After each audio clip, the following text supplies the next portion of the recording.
हाल ही में 2 अप्रैल को प्रधानमंत्री नरेंद्र मोदी और नेपाल के पीएम शेर बहादुर देउबा ने दोनों देशों के बीच 35 किलोमीटर लंबी रेल सेवा का उद्घाटन किया था। इसके साथ ही भारत और नेपाल के बीच 8 साल बाद रेल सेवा शुरू हो सकी। 3 अप्रैल से भारत और नेपाल के बीच यह रेल सर्विस बिहार में मधुबनी जिले के जयनगर से नेपाल के जनकपुर होते हुए कुर्था तक के लिए है। दोनों देशों के बीच यह रेल सेवा 34.9 किलोमीटर की है। भारत और नेपाल के बीच शुरू हुए इस रेल मार्ग पर 127 छोटे और 15 बड़े पुलों का निर्माण किया गया है।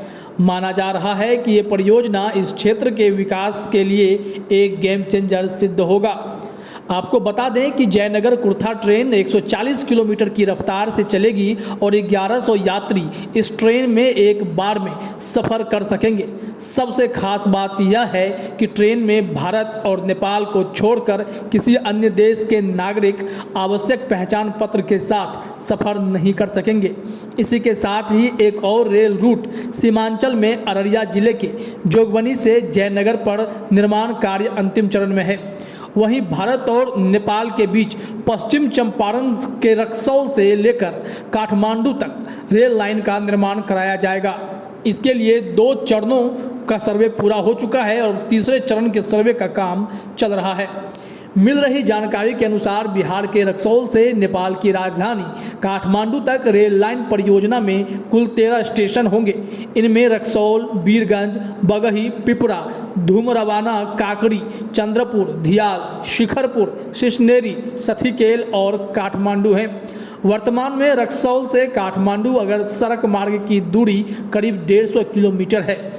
इस रूट पर ट्रेन सेवा बहाल होने के बाद यह दूरी घटकर करीब 136 किलोमीटर हो जाएगी। आपको बता दें कि इस 136 किलोमीटर लंबाई वाले रेल रूट में 32 रोड ओवरब्रिज, 39 छोटी बड़ी सुरंगें, 41 बड़े रेल पुल, 53 अंडरपास, 259 छोटे पुल भी होंगे। इन सब की कुल लंबाई 41.87 किलोमीटर है। यहाँ यह भी जानकारी देना जरूरी है कि इस परियोजना के लिए 16,550 करोड़ रुपए की लागत आने की संभावना है। गौरतलब है कि वर्तमान में नेपाल जाने के लिए निजी वाहन या बस की ही सुविधा है। वहीं रक्सौल से काठमांडू के बस का किराया की बात की जाए तो करीब 600 रुपये भारतीय मुद्रा है।